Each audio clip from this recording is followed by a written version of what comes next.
আমার ছেলে দুইটা আল্লাহর রহমতে এত ম্যাচিউর যে আমি ওদের সাথে রাগ করে থাকতে পারি না, ওরা আমাকে রাগ করে থাকতে দেয় না। যেভাবেই হোক দুই ভাই মিলে আমার রাগ ভাঙাবে। আমি যে মাঝখানে অ্যাক্টিং করি নাই, বিশেষ করে আমার বড় ছেলে আমাকে সবসময় প্রশ্ন করে, মা তুমি তো আগে টিভিতে এত দেখতাম তোমাকে, এখন কেন দেখি না? তুমি আবার কাজ করো না, আবার শুটিং করো না, আমাকে শুটিংয়ে নিয়ে যেও তুমি। আমার বড় ছেলের নাম শ্রেষ্ঠ। ও প্রায় আমাকে প্রশ্ন করা, আমি বলি যে হ্যাঁ বাবা আর একটু বড় হও তারপর মা শুরু করবো।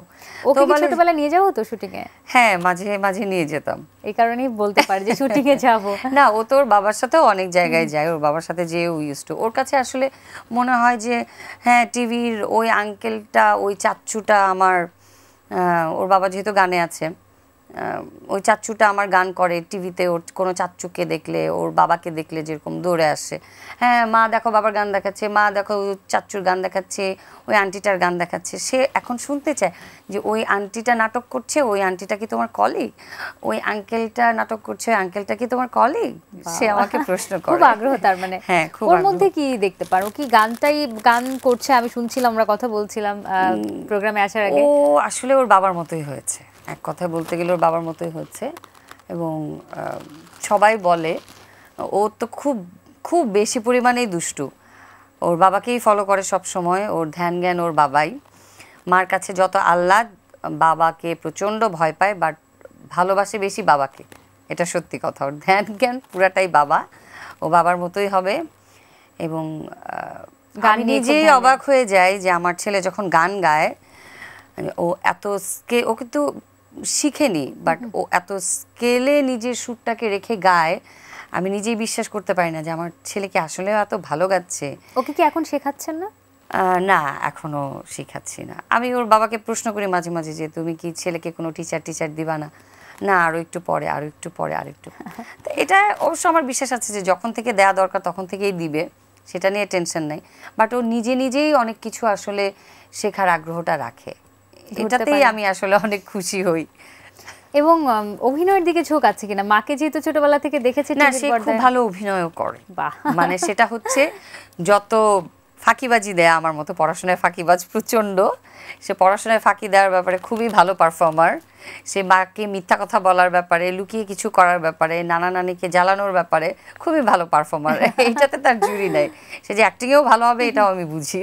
পড়াশোনা কেমন করে? পড়াশোনায় প্রচণ্ড ভালো, আল্লাহর রহমতে। আমার দুটা ছেলেরই যথেষ্ট ব্রেন হয়েছে।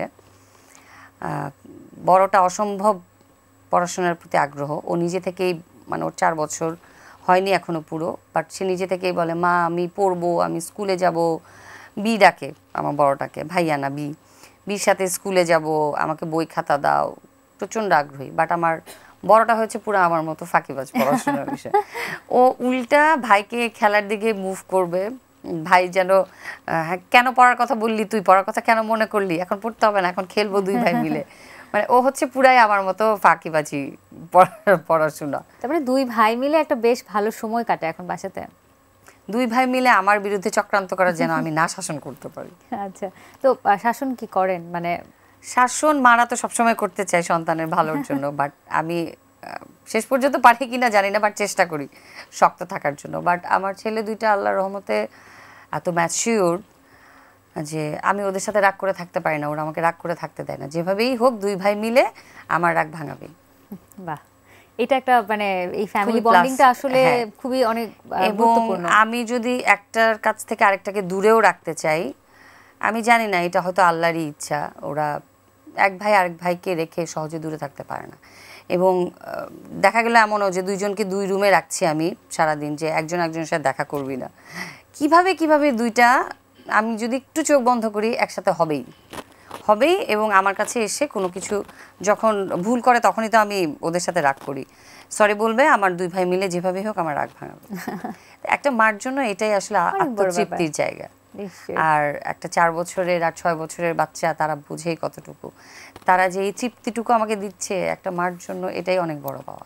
এবং আসলে এই যে একটা গ্যাপ যখন আপনি কাজে দিয়েছেন এই সন্তানদেরকে একটু বড় করার জন্য, সময় দেওয়ার জন্য, তখন মনে হয় যে এটা আসলে পেইড অফ, মানে তখন খুব শান্তি লাগে নিশ্চয়ই। হ্যাঁ, এবং আমার ছোটটাও যখন আমার ছবি দেখে বা কোনো ভিডিওতে আমাকে দেখছে, ও চিৎকার করে বাসার সবাইকে ডাকতে থাকবে, এই যে মাকে দেখাচ্ছে, মাকে দেখাচ্ছে, এটা মা না, এটা মা না, মাকে দেখো। এবং ওরাও অনেক বেশি ইন্সপায়ার হয়। বাচ্চাদের এই ছোট ছোট জিনিসগুলাই আসলে ভালোবাসার জায়গা। একদম। তারপর বাকিটা বড় হলে ওরা কি হতে চায় সেটা ওদের নিজস্ব বিষয়। নিশ্চয়ই, নিঃসন্দেহে ভালো মানুষ হয়ে বেড়ে ওঠাটা সবচেয়ে গুরুত্বপূর্ণ। Exactly. তারপরে আসলে প্রফেশনে সে কি হবে সেটা অনেক পরের অনেক বিষয়। পরে।